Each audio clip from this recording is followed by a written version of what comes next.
Mes frères bien-aimés, vous avez vu comme notre Seigneur est quand même extraordinaire avec nous, parce que quand il nous livre sa pensée, il la précise toujours pour que les choses soient bien claires en nous. Hier, il nous disait qu'il ne fallait pas faire des biens de la terre notre trésor, et nous l'avions parfaitement compris. Il avait pris l'image des mythes, vous vous souvenez, ainsi que de la rouille, pour montrer que tout ce qui était ici-bas était éphémère, et que tout s'abîmait, et que par conséquent, il ne fallait pas donner une importance capitale à toutes ces réalités périssables. Mais aujourd'hui, Jésus enfonce le clou, si je puis dire, et il nous dit que le grand danger consiste à idolâtrer l'argent.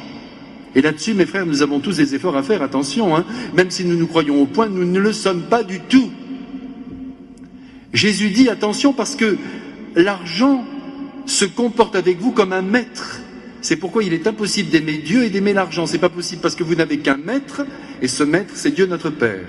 Si vous aimez l'argent, vous vous rendez au bras de cette réalité périssable qui vient vous dominer. Et vous savez que nous n'avons pas le droit, mes frères, d'être dominés par des réalités qui sont inférieures à notre propre personne. À la limite, un être humain qui est à côté de nous et qui a des responsabilités très grandes, qui a reçu une mission particulière, eh bien, on peut le suivre, même si cet être, évidemment, ne doit pas dominer de toute sa personne ce que nous sommes. Liberté, liberté, il n'y a rien de plus grand ici-bas. Chacun doit se conduire par lui-même. Cependant, nous avons devant nous une personne humaine. Cette personne humaine peut exercer une certaine influence sur nous. Mais tout ce qui est en dessous de la personne humaine, c'est-à-dire tous les biens de la terre, n'ont pas le droit de nous dominer. Et Jésus nous fait comprendre aujourd'hui que l'argent nous domine. Et vous le voyez bien, mes frères, il y a des êtres qui toute la journée le comptent ou bien le cherchent. Et dans les deux cas, eh bien, nous travaillons à notre servitude. Mais Jésus qui est bon avec nous, faut pas l'oublier ça, mes frères bien-aimés, qui connaît bien la psychologie humaine pour l'avoir inventée, eh bien, tout simplement, nous dit, je sais pourquoi tu cherches cet argent. C'est parce que tu as peur du lendemain. Eh bien, moi, je te dis de faire l'expérience de la divine providence. Fais-moi confiance. Si tu te bardes de 1000 sécurités, il est évident que jamais tu ne sentiras l'aide de Dieu. Mais si tu me fais confiance, je te promets que le jour où tu manqueras de quelque chose, tu verras cette réalité venir jusqu'à toi. Alors, vous allez me dire, mes frères, c'est pas sûr. Si vous dites ça, mes frères, c'est que votre foi est très tiède, pour ne pas dire inexistante. Je vous garantis que si nous avons vraiment besoin de quelque chose, eh bien Dieu nous le donne. Si nous n'avons pas pu l'acquérir par notre travail, par nos efforts, et que tout à coup nous nous retrouvons dans une situation inextricable, je vous assure que notre Seigneur est capable de dénouer cette situation et de nous accorder ce que nous attendions. C'est Jésus qui le dit. Mais attention, Jésus dit bien, à chaque jour suffit sa peine. Cela signifie que tous les jours nous devons peiner pour travailler. Ça c'est évident. Mais ne pas exagérer. Ne pas vouloir faire les choses pour accumuler l'argent. L'argent est fait pour circuler.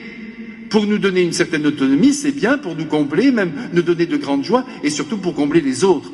Tout est là. Mais l'argent n'est pas fait pour être accumulé, être gardé dans des coffres forts. Parce que là encore, on se fait avoir, pardonnez-moi cette expression un peu triviale, mais lorsqu'on partira avec nos 4 poignets dans notre boîte, il n'y aura pas de possibilité d'accrocher des bagages. On va tout laisser, et souvent à l'État. Ah, quelle victoire! Quelle vie magnifique! Toute ma vie, j'ai trimé, et je viens de remplir les caisses de Monsieur Hollande. C'est bien, c'est parfait. Mes frères, c'est ce que Jésus veut nous éviter. Il veut que nous profitions de la vie. On a un peu d'argent de côté, on le partage avec ses enfants, avec ses neveux, avec ses nièces. C'est magnifique. On fait participer les autres à notre propre aisance. Et en même temps, on essaie de profiter de la vie. On s'achète un bon livre, on fait ce qu'il faut, un beau film. J'en en sais rien, moi. Selon vos goûts, la vie est belle, mes frères, si on sait bien la servir. Mais il faut éviter de devenir un gros cripsou, vous savez, enfermé dans sa maison et à compter ses billets et à contrôler tous les jours sur les comptes ce qu'il y a, surtout s'il y en a. S'il n'y en a pas, il vaut mieux contrôler. Ça c'est sûr, parce qu'il ne faut pas être à découvert.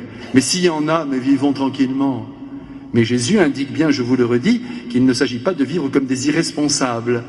Au contraire, d'être responsable en donnant à l'argent sa vraie valeur, sa valeur de circulation.